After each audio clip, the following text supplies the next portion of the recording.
I thought the script was funny and important. I mean, it's written so on purpose, I imagine, upbeat and funny and loose, and everyone's having a good time. And in the third act, everything changes. So you're kind of getting two movies, which is fun to play because you get to do some comedic stuff and some dramatic stuff.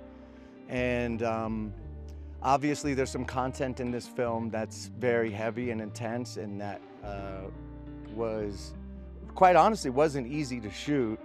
It wasn't even easy to read, and it's not even easy to talk about, but it's important, and I think that's the point. So I am willing to be a part of something for this conversation that's sort of a taboo subject. That is, it's time to have this conversation maybe on a, through a movie like this. So I'm all about it. Like, if we're not pushing the envelope or envelope, depending on where you're from, how you pronounce it, what are we doing?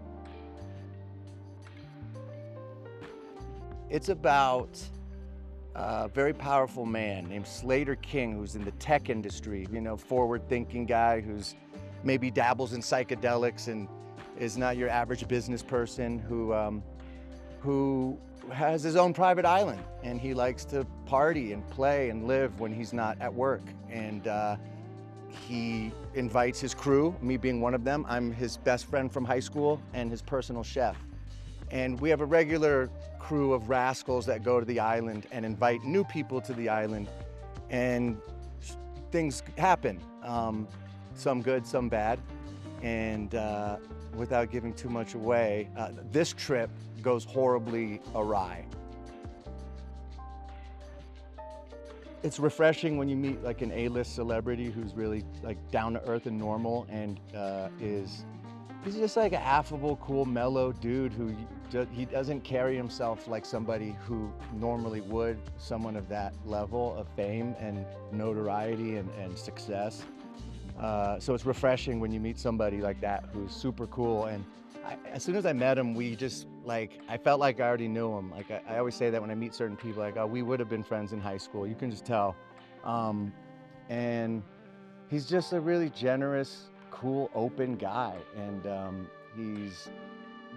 he has no ego, which is so rare. I know people with a lot less success and fame and talent than he has, with much bigger ego, so it's always nice. And I like watching and learning from people who are like above you, and just watching him work and how he has his producer hat on, and how he's doing more than just acting,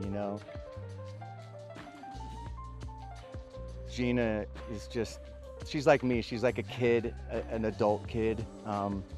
We write bad jokes on set together, like dad jokes, and she's just amazing.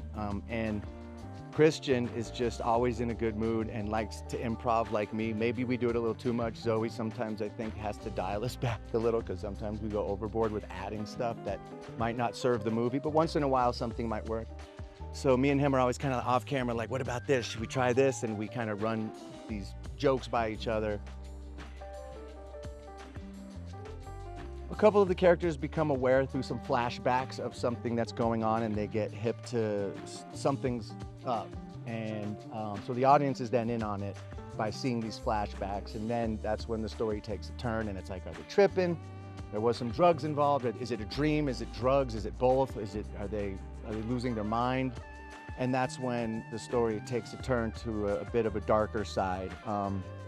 Luckily, we shot this movie, most of the lighthearted comedic stuff first, and then we kind of got into the darker stuff later, thank God. I don't know if that was by design or what, but I think it was. But luckily that was the case, because then by the time we got to the heavy stuff, we all had bonded. When you shoot a movie like this, you really kind of bond. You're with each other all day, every day. You're in the same hotel. You're stuck together. And by the time it got to the heavier stuff, we all had some form of bonding. I think they're just going to be entertained and shocked. I think they're going to have some laughs and then leave feeling sort of rattled by the theme of the movie and what you're going to go away talking about, and feel conflicted, like, I don't know how I feel right now because this is so heavy and nobody talks about this enough.